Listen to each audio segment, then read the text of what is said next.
Welcome back to Byte-Sized Tech, where we break down like the biggest tech stories, but in a way that's, easy to understand. That's right. And get ready, because today we're diving into power shifts, who's on top, who's struggling, and what it all means for like the future of tech.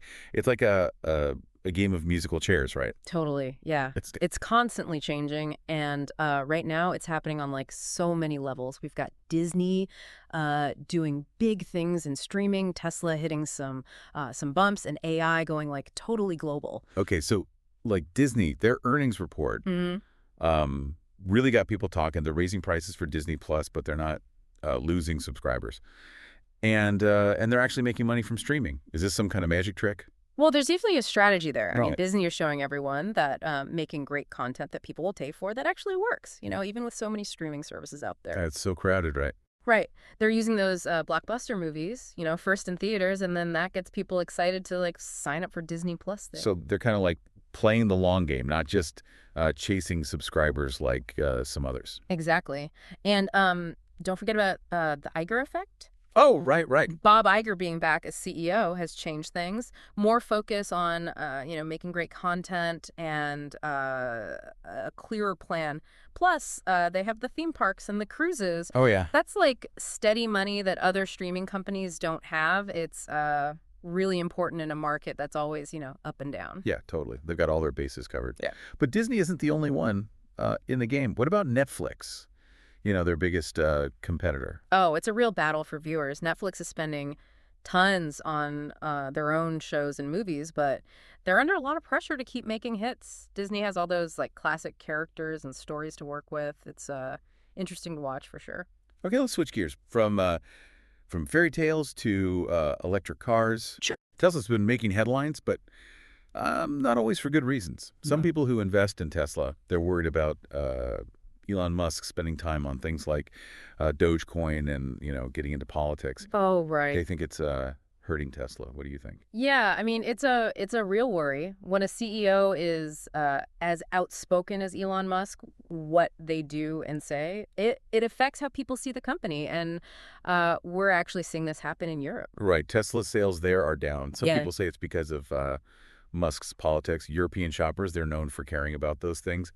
Could this be a sign of what's to come? It's definitely something to keep an eye on. If it keeps happening, it might mean, people are being more careful about which companies they support. Right. In the end, Tesla's future depends on two things: electric cars and their self-driving tech. And there's so many other companies working on self-driving cars too, like Waymo. They're spending a lot of money on that technology. Exactly. Tesla can't like rest on its laurels. They need to keep pushing forward with, new ideas and actually deliver on what they promise. But hey, speaking of new and innovative, let's jump into AI, huh? Yes. Things are moving so fast there. We're entering the AI Wild West, you could say. Open source models, which basically means anyone can use the code, national security worries, and even like a potential app store battle brewing.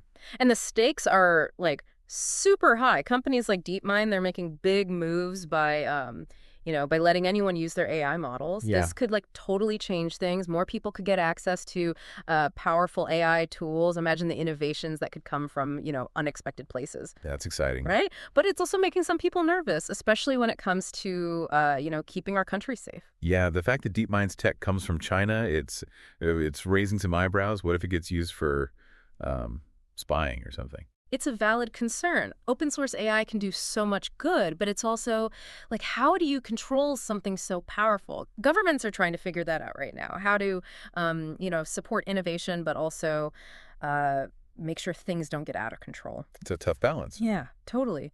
And this leads us to another power struggle, this time over app stores.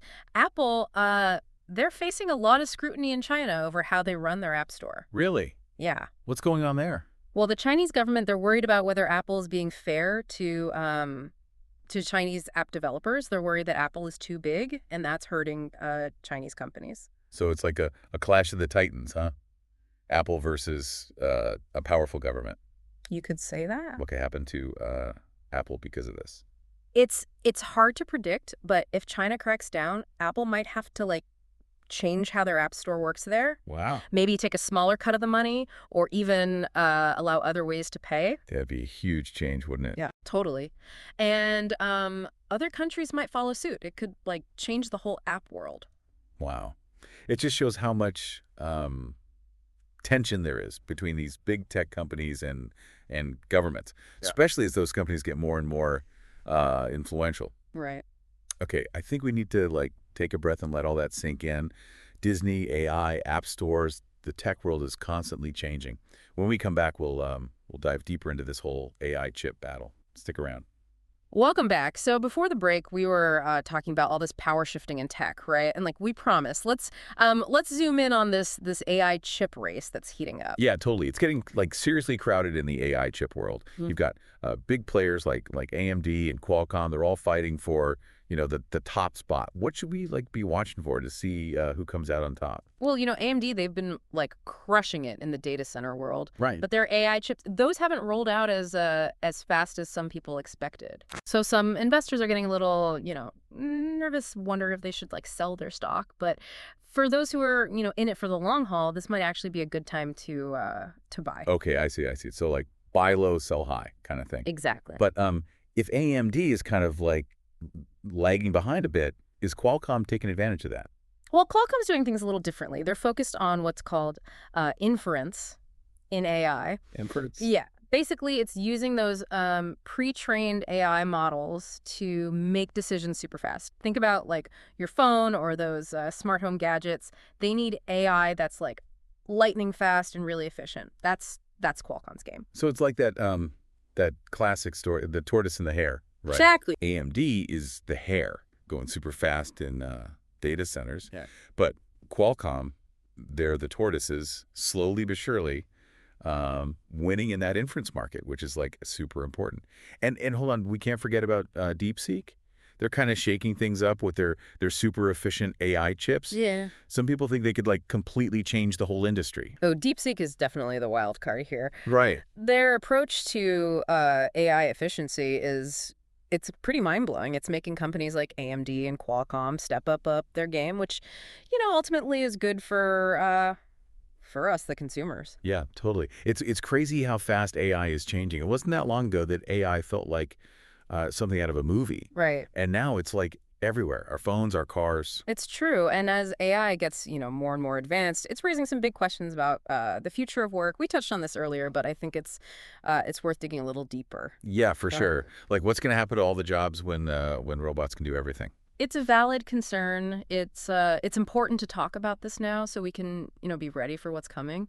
The truth is, AI will probably automate some jobs, but it'll also create new ones. Okay.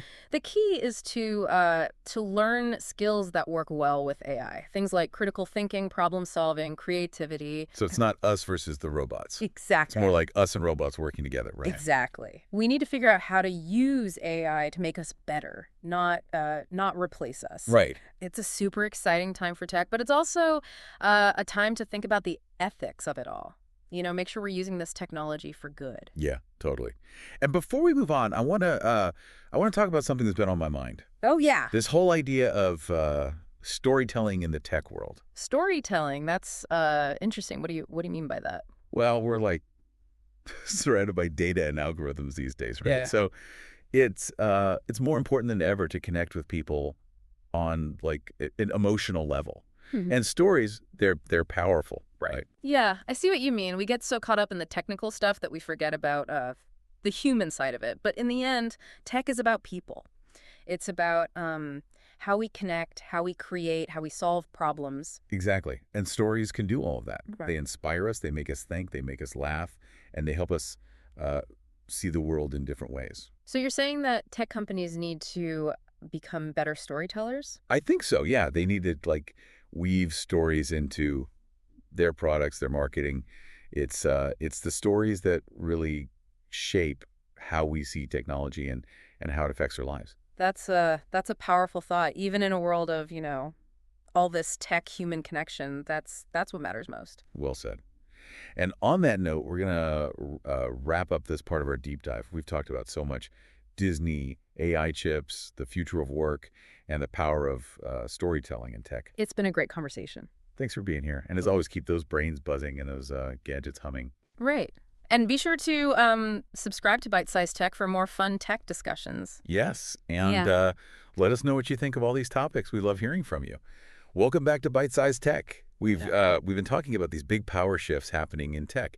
And, before we wrap up, I wanted to go back to something you mentioned earlier about the human side of all this. We talked about like AI and jobs, but what about how AI affects us as people? That's a really important question. It's easy to get excited about all the new gadgets and algorithms, but we have to remember that technology is like a tool, right? It's up to us to decide how we use it and what kind of future we want to build with it. I like that. We're not like just along for the ride, right? Yeah. We have a say in how all this tech shapes our lives. Yeah, exactly. And as we navigate these power shifts, I think it's important to keep a few things in mind. Okay. First, we got to think about the ethics of all this. Right. We need to make sure AI is developed and used in a way that that benefits everyone, not just a small group of people. Yeah, it's not just about like what we can do, but why we're doing it. Right. Exactly.